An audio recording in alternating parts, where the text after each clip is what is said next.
Bonjour et bienvenue sur Diètecast, votre diététissime podcast. Je suis Little Big Chef. Je suis votre hôte, ultra passionnée par l'art culinaire et les secrets d'une vie saine et enrichissante. Je suis également diététicienne nutritionniste et donc j'ai créé ce podcast dédié à la nutrition, l'alimentation, le bien-être et aussi le développement personnel. Chaque mois, nous nous laisserons emporter par des sujets captivants qui, chacun à leur manière, nous permettront de cheminer vers une vie équilibrée et vers le développement d'une relation harmonieuse avec la nourriture. Préparez-vous à savourer des discussions enrichissantes avec des invités, des conseils pratiques et des découvertes délicieuses pour nourrir votre corps, mais aussi votre esprit. Alors, installez-vous confortablement et attachez vos écouteurs, car l'aventure Diètecast commence maintenant. Bonjour et bienvenue sur Diètecast, votre diététissime podcast. Je suis Little Big Chef et aujourd'hui on va parler un peu des défis de la nouvelle année. Je vous présente Saïko. Voilà, il est parti pour faire la sieste. C'est cool. Voilà. C'est la petite nouveauté de l'année. C'est une histoire un peu longue, mais voilà, c'est mon nouveau compagnon pour l'année. Enfin, pour la vie en fait. Voilà. Et donc, je vous en viens pour vous fêter aussi la bonne année du coup, pour tous mes auditeurs. Merci d'être aussi à l'écoute et de partager vos commentaires et vos avis sur l'évolution de podcast. Et donc aujourd'hui, c'est ce dont nous allons parler en compagnie donc de Saïko.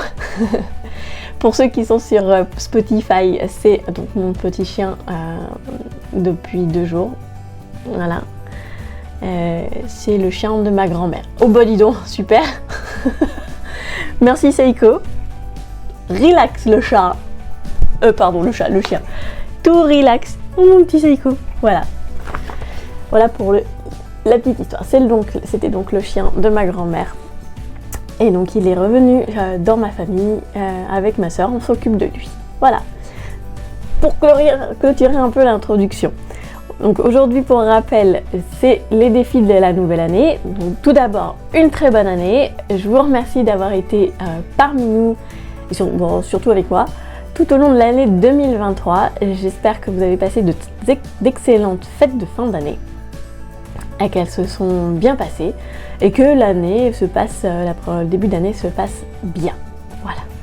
Donc ça va, ça pourrait être mieux, mais ça va. Je sais que donc le thème d'aujourd'hui il n'est pas du tout original et qu'en plus on est fin janvier parce que comme vous le savez, je poste toujours les podcasts en fin de mois. Voilà, parce que il me faut le temps d'y travailler, de trouver les sujets. Et de le filmer, faut dire ce qui est aussi, de l'enregistrer. Donc je sais que c'est pas intéressant. Pourquoi je veux parler des défis de la nouvelle année? Parce qu'il y a des bonnes résolutions. Dans mon cas, concernant le podcast, je vais y revenir après. Mais je fais pas de bonnes résolutions. Enfin en tout cas je sais pas pour vous. Mais moi j'ai pris l'habitude de plus faire de bonnes résolutions de début d'année. Pourquoi? Parce que je m'en souviens jamais en réalité. Au bout de 2 semaines, j'ai déjà oublié. Et je considère ça, et puis ça me saoule en fait d'entendre toujours et toi, c'est quoi tes bonnes résolutions de cette année? Il n'y en a pas en fait, on continue, c'est la vie quoi. On continue, on avance, on prend juste un an de plus. Et voilà, c'est parti, on avance. Et puis, moi ce qui m'énerve, puisque c'est mon domaine aussi, ça m'énerve d'entendre à chaque fois ces histoires de promo pour le sport, pour la nouvelle année, les régimes amaigrissants avec des comptages de calories ou des plats tout préparés ou etc. Vous en avez pas marre? Moi je sature honnêtement. Après j'ai effectivement comme tout le monde, comme vous tous, j'y ai aussi succombé à tous ces régimes amaigrissants. Je vais pas les citer, vous en doutez, voilà. Et parce que j'avais encore, comme vous, un peu cet espoir un peu fou de dire, bon allez, je perds les quelques kilos encore, de bonnes résolutions.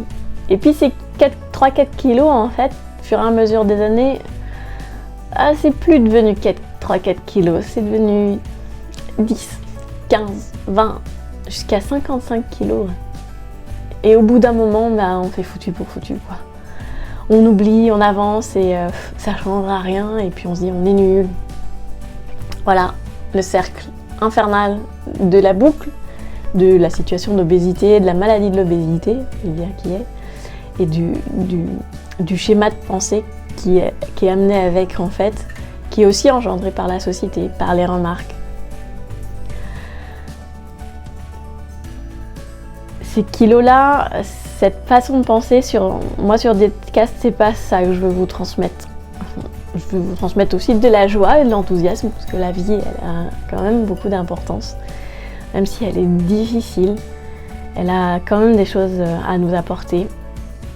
Et je considère que j'ai envie de vous transmettre l'idée que la perte de poids, c'est pas une résolution éphémère. Ça peut pas l'être, c'est pas possible. Puisque je l'ai déjà vécu, je pense que beaucoup d'entre vous aussi l'ont vécu tel quel. C'est pas éphémère, ça devrait être un changement de vie. C'est un engagement en fait.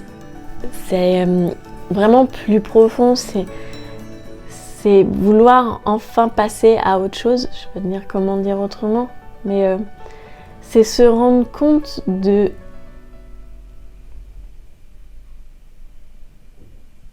d'être englué dans sa propre vie, d'être enfermé dans sa propre vie, dans son propre corps. C'est être emprisonné. Je n'ai pas d'autre mot que ça, peut-être que ça parlera à certains, peut-être pas d'autres, mais moi j'avais cette sensation d'emprisonnement, de même plus avoir cette vie dans ma vie, dans ma propre vie, de même plus être maître de ma propre vie, mais plutôt de la subir. On parlera d'autres sujets à ce niveau-là, puisque ça engendre d'autres façons de penser, mais la perte de poids, ce n'est que mon avis, je ne sais pas si mes confrères valideront, c'est aller au plus profond de soi-même, c'est aller à la rencontre du petit enfant intérieur, ou le petit enfant qu'on était avant, caché, qui à un moment donné, quelle que soit notre histoire en fait, quels que soient les traumatismes qu'on a eus, qui a voulu être entendu, être reconnu ou même accepté dans sa différence et qu'il ne l'a pas été. Aller travailler ça quand on est en situation d'obésité, c'est pas facile, ça demande énormément de courage et de résilience d'aller travailler ça, de se rendre compte que ouais, il y a du background quoi, il y a du nettoyage à faire. Je veux juste dire aussi, personne n'est parfait.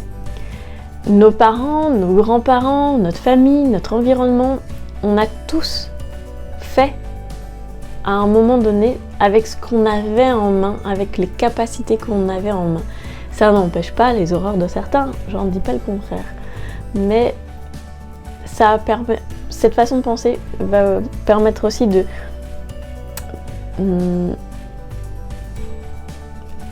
comment dire, pas de switcher, mais de voir les choses à reculons. On est dans une relation, quelle qu'elle soit, c'est 50-50. On est tous responsables. Voilà. De nos actes, de nos pensées, de ce qu'on dit aussi. Et ça en fait partie dans toutes les maladies, dans tout ce qui nous arrive dans la vie.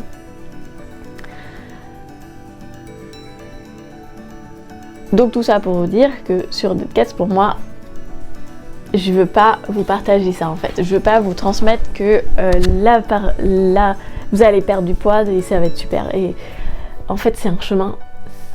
C'est une destination vers soi-même, vers un autre mode de vie. Une autre façon de vivre. C'est tout ça. C'est pour ça que je vous dis que c'est pas qu'une simple résolution du nouvel an. C'est pour ça que c'est un changement. Ça doit changer votre vie. C'est arriver à un stade où vous sentez que les résolutions ça suffira pas. Ça suffit. C'est pas ça le problème. C'est qu'est-ce que vous voulez dans votre vie en fait. Voilà. Et c'est réfléchi, c'est un acte réfléchi, ça peut être accompagné et je vous conseille d'être accompagné. Voilà, choisissez votre accompagnateur. Une diète, voilà, certains coachs. Voilà. Soyez accompagné par des professionnels de santé. Faites des bilans sanguins, peut-être que vous avez aussi des analyses sanguines qui ne sont pas forcément bonnes, et vous ne le savez même pas. Et en plus, vous savez que vous y avez le droit, donc allez-y, demandez à votre médecin, il peut vous le faire et vous pourrez vérifier. Hello Psycho. Vous pourrez vérifier, ok? C'est aussi la motivation qu'il y a derrière au niveau du changement. J'en reviens sur ce que je vous ai dit. C'est aussi donc un changement de vie. Ça ne doit pas être que sur l'apparence. Ça peut être une bonne motivation. Je dis pas le contraire. Il est descendu tout seul. Oui. Ça peut être une motivation. Et faut être honnête. L'apparence dans notre société, elle compte énormément. Elle compte même peut-être aller à 80% du temps et ça serait malhonnête de ma part de pas vous le dire en fait, de vous le cacher que dans une recherche de perte de poids c'est pas forcément mais il y a forcément une part de ça aussi puisque ça en fait partie, mais ça c'est d'autres sujets que j'ai prévus pour la suite de l'année, donc on en reparlera évidemment.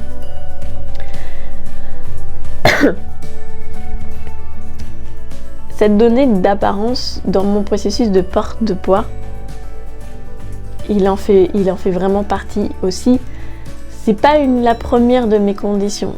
Comme je viens de vous le dire, moi ma première condition c'était ce sentiment d'emprisonnement et de passer à côté de ma propre vie.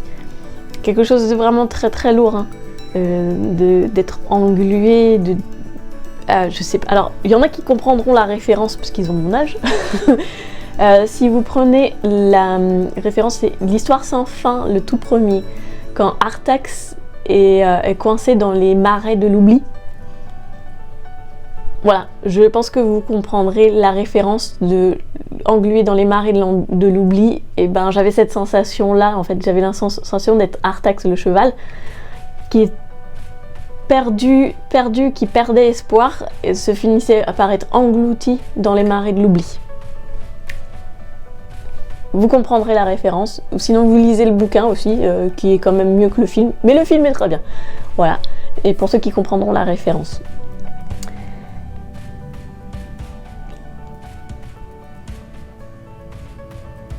Tout dans une perte de poids est lié. Notre identité, notre personnalité, notre histoire personnelle, notre éducation, les gens qui nous entourent, nos médecins aussi, ça peut en faire partie.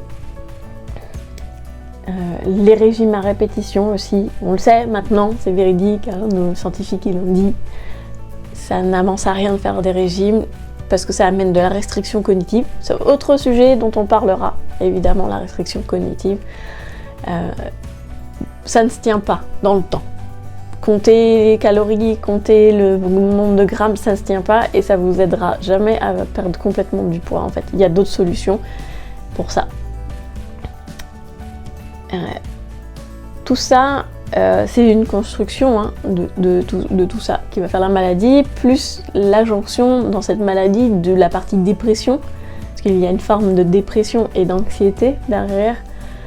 Et donc du coup on est beaucoup dans notre cerveau et on pense beaucoup cerveau, on est très peu dans le corps. Il se passe beaucoup de choses, on est aussi dans cet aspect de remplissage parce qu'on passe notre temps à donner mais personne nous donne.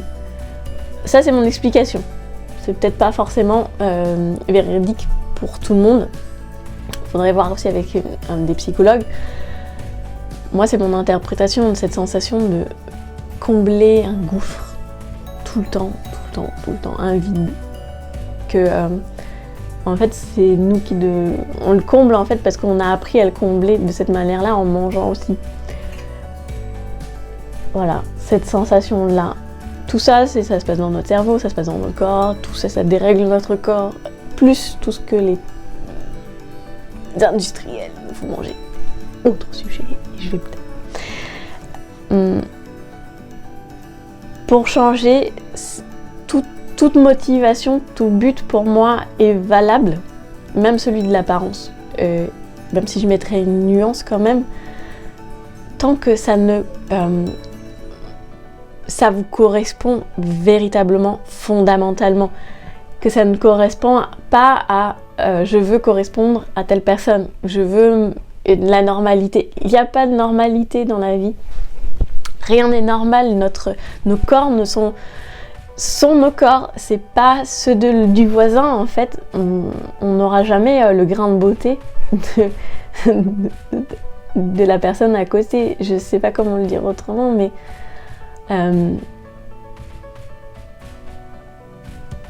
ouais, chaque corps est différent et c'est pour ça que chaque accompagnement en perte de poids ou même en prise de poids, parce que c'est aussi difficile pour les personnes qui veulent prendre du poids, doit être adapté à vous, à votre mode de vie.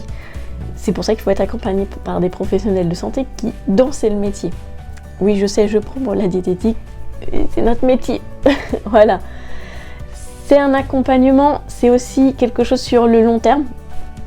Sachez aussi que le corps met 7 ans à se renouveler, environ, il me semble, si mes souvenirs sont bons. Donc les changements que vous mettez aujourd'hui, ils vont mettre 7 ans à véritablement s'ancrer dans le corps. Donc les habitudes, les modifications d'alimentation, tout ça, ça va mettre 7 ans. C'est pas rien.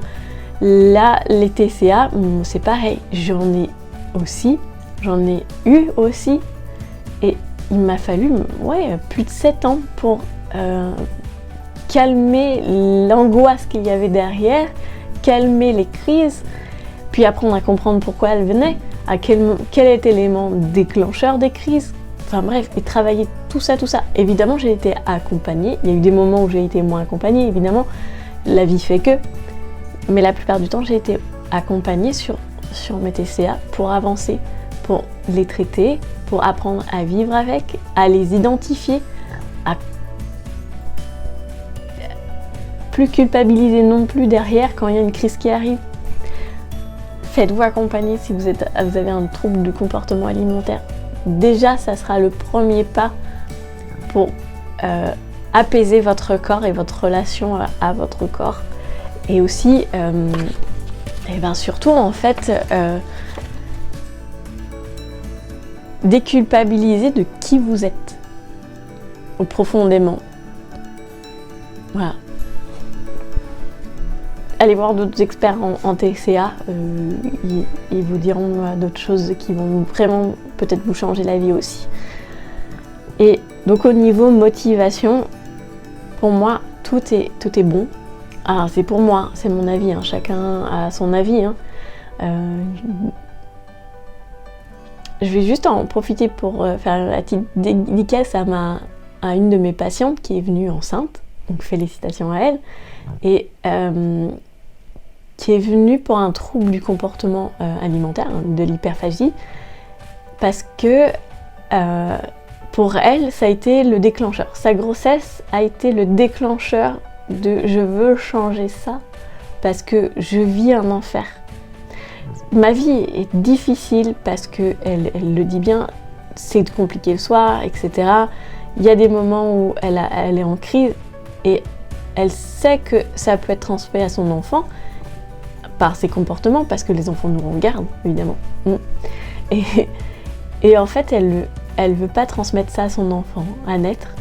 Et je trouve que c'est une motivation, mais tout à fait juste. Après, vous pouvez partager ou pas, n'hésitez pas à me dire. Moi, je trouve que c'est une très bonne motivation. Et quelle que soit la motivation, elle est bonne, tant que ça ne cherche pas à correspondre à une norme, en fait. Ou à une normalité. Comme ce que vous verrez, mais il n'y a rien de normal, en fait. Encore mon point de vue et ma philosophie. Excusez-moi.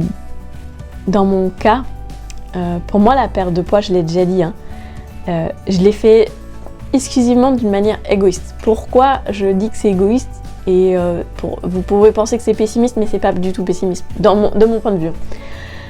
Pourquoi ? Parce que en fait, j'ai toujours été quelqu'un qui disait toujours oui. Moi, j'étais comme le film Yes Man. J'ai toujours dit oui à tout le monde, j'ai toujours donné plein de choses, plein de mon temps, plein de ma gentillesse. Et en fait, tout ça s'engendre en fait, le fait de pas dire non.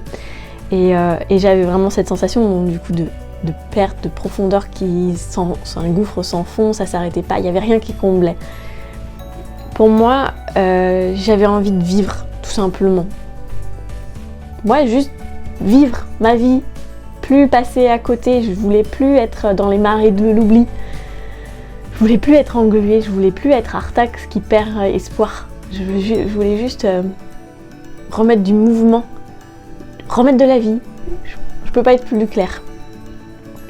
Et du coup, je suis allée à l'exploration profonde de mon être, de qui je suis profondément, de découvrir quelles sont mes forces, mes faiblesses, comment je fonctionne réellement, être conscient de comment je fonctionne. Voilà, je vais préciser un tout petit peu. Pour justement mettre au bon endroit, au bon moment, les bonnes actions et faire le changement qu'il y a à faire. Identifier tout ça en fait. Et moi, dans mon cas, la première étape quand j'ai voulu remettre ce mouvement et dans la vie, qu'est-ce qui m'est venu en premier pour cet aspect mouvement ? C'était le sport. C'est basique, mais c'était le sport. Sauf que je déteste ça. Mais vraiment, et je pense que j'aimerais jamais le sport. Genre jamais, de chez jamais. Et je veux pas apprendre. Et donc je me suis dit, il y en a des gens qui adorent le sport et qui adorent transmettre le sport et qui adorent coacher les gens. Ma première réflexion, je me suis dit, ok, moi aller en salle, vu mon poids à 165, j'ai fait non. Marcher toute seule dans la... non plus. Pourtant, vous pouvez le faire, hein, c'est gratuit. Et ben en fait, je me suis dit, quitte à payer un peu cher, je vais prendre un coach. Au moins, je suis conseillée. J'ai un programme adapté et personnalisé à mon poids, à ma morphologie, à ce que j'aime faire. Parce que du coup, ils ont identifié, ce que j'aime faire, en fait. Et à mon rythme. Donc voilà, j'ai choisi de passer par un coach. Oui, ça me coûte un peu plus cher, mais j'ai ce bénéfice-là où je suis seule avec cette personne-là qui m'apprend des choses, qui me corrige pour faire le mouvement. Parce que faire en sport, en salle le sport, on est nombreux et du coup on fait pas forcément les mouvements qu'il faut. Et puis quand on n'est pas déjà bien dans sa peau, forcément on est au fond de la salle, donc on voit pas forcément les mouvements, et puis on va se faire mal, et puis du coup on se fait mal, on n'a plus envie d'y retourner. Vous voyez, c'est le cercle en fait vicieux. Donc, le fait d'être dans un petit groupe, ou même là, j'étais en 2-2, il y avait la coach et moi. Du coup ça me motive un peu plus. Alors effectivement c'était peut-être qu'une fois par semaine, mais ça suffit pour amorcer le mouvement, amorcer le changement. Donc moi, ça a été un changement purement égoïste. Avant tout ça, il y a eu quand même des prises de conscience, d'accord, avec les cours de sophro, des séances de sophrologie qui m'ont amené à prendre conscience de certaines choses, aussi le suivi psychologique pour les TCA, pour ma vie, etc. Donc, ce changement-là, cette décision-là de prendre du sport, il y a eu du travail avant, d'accord ? Le changement alimentaire, je l'ai fait aussi un tout petit peu avant le sport. Tout ça, c'est en complément. J'espère que je suis claire. Perdre du poids, ça dépend de ce que vous voulez. Quelle est votre motivation ? Moi, je voulais plus être dans le marais de l'oubli, tout simplement. Et j'y retravaille, encore aujourd'hui, à presque 2 ans post-opératoire. Chaque jour, là, chaque jour, chaque mois, j'y travaille. Je fais beaucoup d'hypnose en ce moment parce que pour l'instant, c'est ça qui fonctionne et qui me fait avancer. Je fais aussi coacher professionnellement et ça me fait aussi avancer parce que grâce à elle, j'apprends aussi des choses sur ma façon de travailler. Viens, Saïko, viens mon bébé, viens. Ouais, le but c'est pas que tu sautes, mais bon. Donc au niveau professionnel, la façon dont on fonctionne professionnellement a aussi un impact sur notre vie personnelle. Et notre vie personnelle, forcément, nous impacte sur notre vie professionnelle. Jusque-là, je pense que je vous apprends rien. C'est encore plus flagrant quand vous êtes à votre propre compte, quand vous êtes entrepreneur. Mais vous êtes entrepreneur sur votre travail, sur le fait d'apprendre des métiers que vous ne connaissiez pas, genre la comptabilité. Voilà. Non, j'aime pas la comptabilité. Sur la comptabilité, sur les impôts, vous avez plein de choses, sur comment parler là, typiquement, comment parler dans un podcast, comment former les vidéos. Vous apprenez plein de choses, mais du coup vous apprenez aussi plein de choses sur vous personnellement, parce que tout ça, ça vous influence. Les blocages que vous avez personnellement influencent votre vie pro, les blocages qui sont dans votre vie pro. Donc, vous ne pouvez pas ne pas concilier les deux. C'est moins flagrant quand on est un salarié, et pourtant, si vous êtes un tout petit peu à la recherche de ça, vous allez voir des petits trucs qui passent pas. Par exemple, des relations avec un collègue, où ça passe pas. Ou avec le patron, ou avec le chef, le N+1, ça passe pas. Faut aller chercher qu'est-ce qui se passe. C'est pas que la personne en face qui est... Je vais pas dire mot. Qui est vous allez continuer. Encore une fois, je reviens sur le 50-50 dans les relations. C'est 50-50.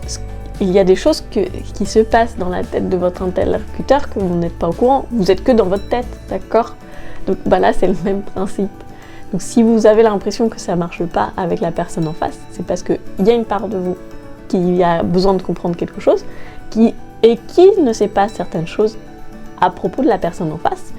Et la personne en face, elle est dans la même situation que vous. Et elle sait des choses que qu'elle ne peut pas vous communiquer non plus. Alors, tout ça, c'est un mélange. C'est compliqué, hein? Oui, c'est compliqué, les humains. C'est très compliqué, les humains. Je comprends pourquoi ma sœur préfère les animaux. C'est plus simple. C'est plus simple. Prendre du temps pour identifier tout ça avant la perte de poids, ça peut être intéressant. Perdre du poids, ou même une prise de poids, hein, parce que ça peut être difficile pour certaines personnes,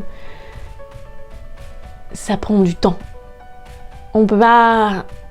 Le processus de chirurgie bariatrique, oui, est rapide, fait diminuer les chances, etc. Ça fait un truc rapide. Et du coup, le travail sur soi, il va être aussi très rapide. Vous allez voir, c'est 2 ans intensifs. Mais en général, vous pouvez prendre le temps aussi. Perdre du poids lentement, c'est mieux aussi pour votre organisme, c'est mieux pour vos tendons, c'est mieux pour vos articulations. Et le poids perdu plus doucement, c'est pas un poids qui va revenir. Ou pas forcément en tout cas, ça dépend de comment vous réglez aussi, vous à l'intérieur, vos comportements alimentaires, vos comportements de vie, votre façon de penser. C'est dur, hein, j'ai l'impression que tout ce que je dis, c'est vraiment très dur pour un début de première année. Mais j'ai envie de vous le partager. Donc cette année, comme vous avez vu en 2023, j'ai fait pas mal de sujets différents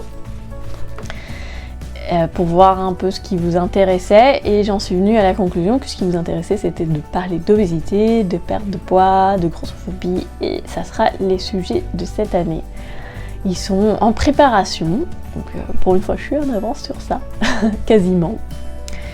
J'espère que voilà, vous allez aimer les prochains podcasts que je vous prépare. N'hésitez pas à m'envoyer des messages et des commentaires si vous voulez intervenir, partager ou même commenter. Je suis preneuse de tous vos retours. Ils me font avancer aussi et ils me permettent de vous proposer donc un contenu aussi plus adapté à vous, plus adapté peut-être à vos attentes exactement. Et voilà, j'espère qu'on va partir sur une très bonne année 2024 avec un bon cru. Ça a l'air pas mal. On va voir. Voilà les sujets qui vont être abordés parce qu'ils me tiennent aussi à cœur. Parce que, parce que aussi, c'est ma vie de grosse en fait. Et parce que même si j'ai perdu, je me considère encore grosse. C'est ouf, hein. On en reparlera. On a beaucoup de choses à en parler. Et je les comprends en fait parce que c'est des sujets que j'aimerais décomplexer parce que parce que je les ai vécues en fait, et que moi j'ai fait le chemin, et j'aimerais que vous soyez aussi capables de faire le chemin vous-même, à votre rythme, du mieux que vous pouvez aussi, avec vos capacités, avec vos connaissances, avec votre motivation, vos envies.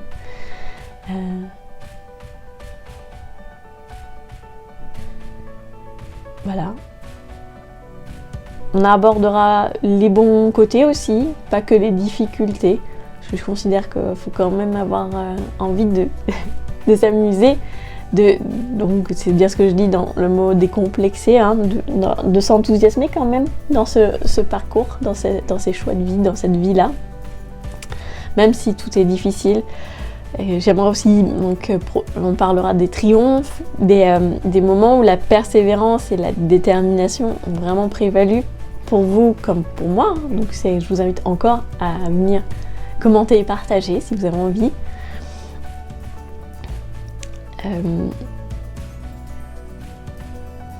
N'oubliez pas que vous n'êtes pas tout seul dans ce processus de perte de poids. Rappelez-vous, je vous conseille vraiment, choisissez votre accompagnateur, votre professionnel de santé qui vous correspond, parce qu'on ne correspond pas à tout le monde non plus. Choisissez la personne qui vous convient, celle qui va vous accompagner vers votre propre meilleur ami. C'est vous-même. Voilà, c'est vous-même aussi.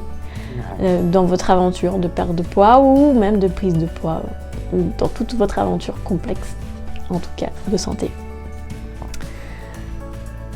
Alors, si vous avez choisi de faire de 2024, 2004, les gars 2024, si vous choisissez de faire de 2024 aussi un chemin de transformation comme moi, parce que je continue.